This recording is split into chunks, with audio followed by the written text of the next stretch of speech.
All right, guys, today we're going to learn about the urinary system. We're going to learn about all the different parts of the urinary system, and we're going to learn about how the urine is made and how the toxins are removed from the body. First off, I want to talk about the different components of the urinary system. The system is composed of two kidneys, two ureters, a bladder, urethra, and the blood supply. So we have a renal artery and a renal vein for each kidney. Some people are born with only one kidney. Certainly we can survive with only one kidney, but idealistically we have two kidneys. The main job of the kidneys really is urine formation.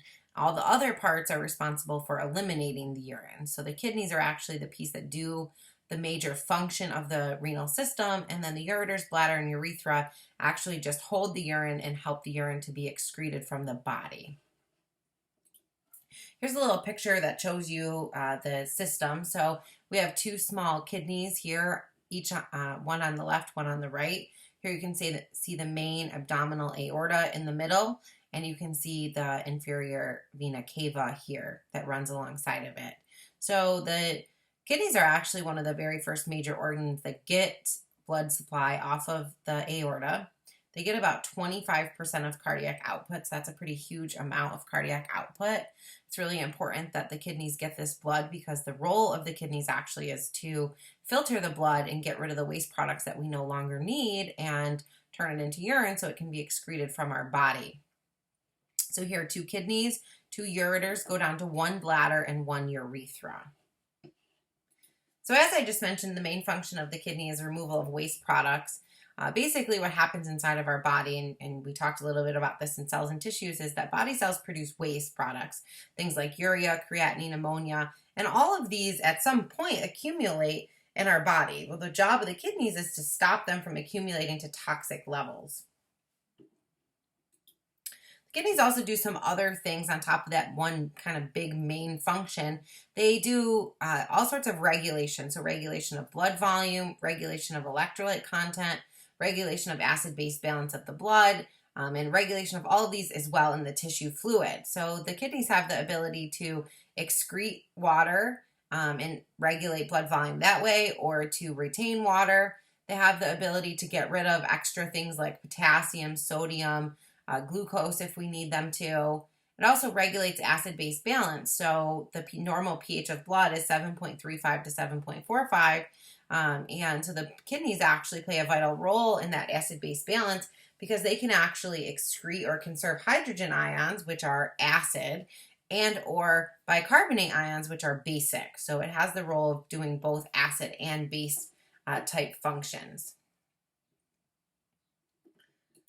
I want to talk a little bit about what the kidneys look like. Really, a lot of people talk about them being kind of kidney bean in shape, hence kind of probably where we got that term kidney bean.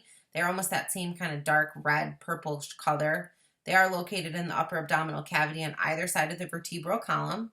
They're what we can call retroperitoneal, meaning behind the perineum. And they're about the size of a computer mouse, so 4 to 5 inches long, 2 to 3 inches wide. And they don't take up too much room in our abdominal cavity. They rest on the lower portion of the diaphragm. They're enclosed and protected by the ribs. These are vital pieces of our system, so it's really important that we do a good job of protecting them.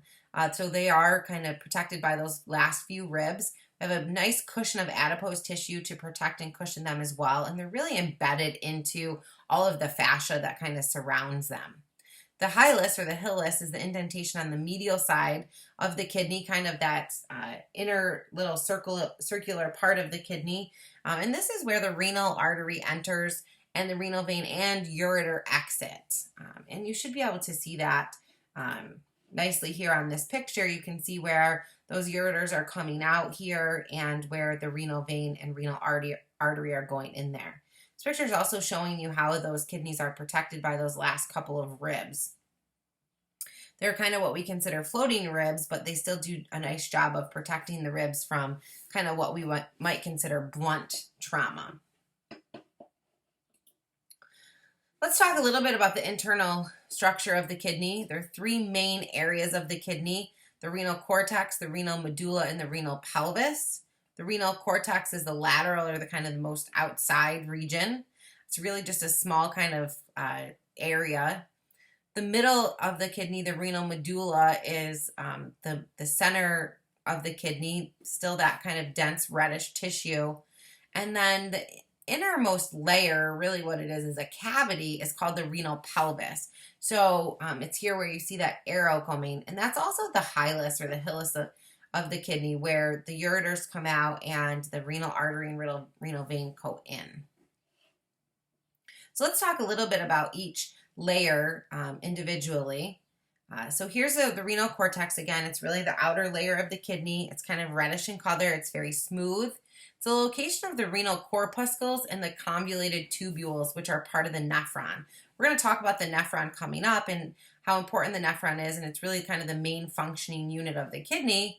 So it'll be important to note that parts of these nephrons lie in the renal cortex, or the outer layer of the kidney, and some of them lie really in the medulla, or the middle layer of the kidney. So the renal medulla really is kind of this middle or inner layer of the kidney.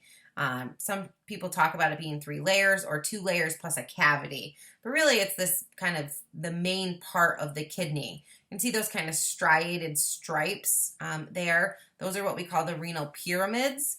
They're part of the renal medulla.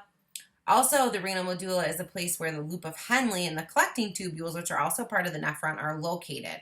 It'll make a little bit more sense to you when we get down to talking about the different parts of the nephron. The renal pyramids really are just kind of these striated triangular structures within the renal medulla. Basically, they're responsible for a whole bunch of nephrons coming together, and they all drain there into the renal pelvis, where the urine is formed and becomes actual urine when it hits the ureter there. The renal pelvis, like I said, is really the inner layer, or the inner cavity. It's really formed by the expansion of the ureter within the kidney at the hilus. So the ureter, if you looked at the kidney not cross-sectioned like this, you wouldn't really be able to see the renal pelvis like this, but you would see the ureter going inside the kidney, and this is what it then looks like inside the kidney. Really what happens, the renal pelvis doesn't really play much part of making urine or part of that urine formation. Really just helps to get the urine from the renal pyramids out into the ureter. It's kind of like an intermediary area. Just a bigger picture to kind of show you again that renal pelvis, excuse me. The renal pelvis has a couple of other areas that might be of note, the minor calyx and the major calyx. So major calyx there you can see is kind of where 2 or more of those renal pyramids are coming together, and a minor calyx is just kind of one singular or smaller little area of the renal pelvis. The renal blood supply is fairly important to note as well, because you can see how that renal artery goes into the kidney, and then it connects obviously with the venous system, as it does really in any part of our body. It becomes kind of a capillary bed where the arterial blood then becomes kind of the venous blood, but it's a little bit different in the kidney. Most often we talk about how blood flows into a tissue, and the oxygen and waste products exchange. The oxygen goes to the tissue. The waste products are picked up by the venous system and taken back to the respiratory system, where it can be excreted. Here, really what is happening down into the nephron. And once I kind of show you what's happening in the nephron, it might make a little bit more sense.